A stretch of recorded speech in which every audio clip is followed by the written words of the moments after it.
Why did you choose the title Falling into Place for this collection? Yeah, so I chose the title Falling into Place, largely inspired by the technique. You can see behind me we've got Ascension and Heart Clearing, and it's very much informed by action painting, which is like literally splattering paint, throwing paint, spilling paint, and there's just a lot of movement in the work. And for me, I think it's a lot about kind of like my Miro series, you don't really get to control. I mean, there's a little bit of influence of like what direction I can throw the paint, but ultimately it's very much chance and just letting the paint fall where it falls and letting it drip however it wants to, and letting it play with gravity and to see where it lands. And I feel like that's a really big kind of like a reflection of my journey is I've sort of just kind of followed where I feel pulled in my life and allowed myself to land wherever I ended up. And so Falling into Place is really about what it means to find home and how a lot of that can be intentional searching and a lot of that can be sort of like surrendering to what the universe brings to you or where the universe like takes you to if we're following like the river or the current. All right. So, you are in eager pursuit to build your brand as a creative. What has been the strongest avenue for art sales and exposure?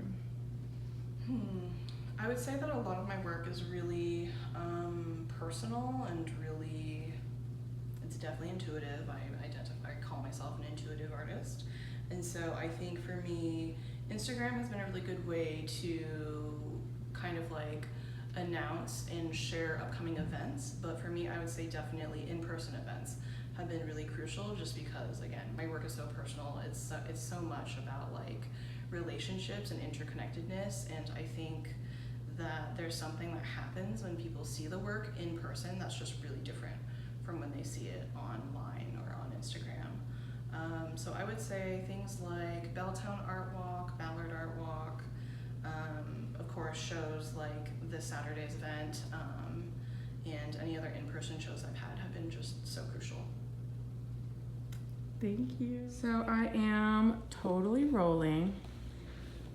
All right, so Falon, Sierra, thank you for being with me today. You have a new album in the works. As you grow in your craft, what part of your process stays consistent while you're creating? The process that stays consistent is definitely me letting like whatever comes to my mind flow through. As in, if I come across an instrumental or a beat that I'm really feeling, the first thing I do is I just play it and I press record on my phone or on my little soundtrack thing, and I just like start doing whatever comes to my mind and doing whatever cadence. Sometimes I'm just like making random noises, but that's what I've always done, and that's what I always feel like I will do, is just like do what you feel when you first hear the beat. And there's a lot of stuff that will like come to your mind and you just let it go. Just make sure you're recording because you'll forget, you know what I'm saying? But yeah, that's definitely the most consistent thing I do when doing a project. Swag. Jumping off buildings, try to catch me, sprained ankles, feeling savvy. I am running, can you find me? Laila, I'm so excited to have you here. Your mother tells me you're steadfast in your transition from drawing illustrations to writing poetry. Why was it important to focus on your writing? I feel like I could express myself better in a way with writing, because there's I don't think there was like a specific day that I decided to like switch.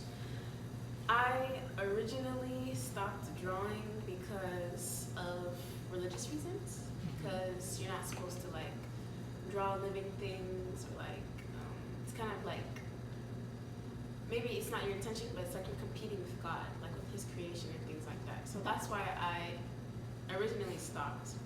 So I was like, this is another way for me to express myself, art, creatively and artistically, you know, because I just thought it just kind of came, it was natural. When transitioning to writing, how did your characters form in words? How did my characters form? Yes, did you, like, possibly, do you think, well, I'll have to ask this question now.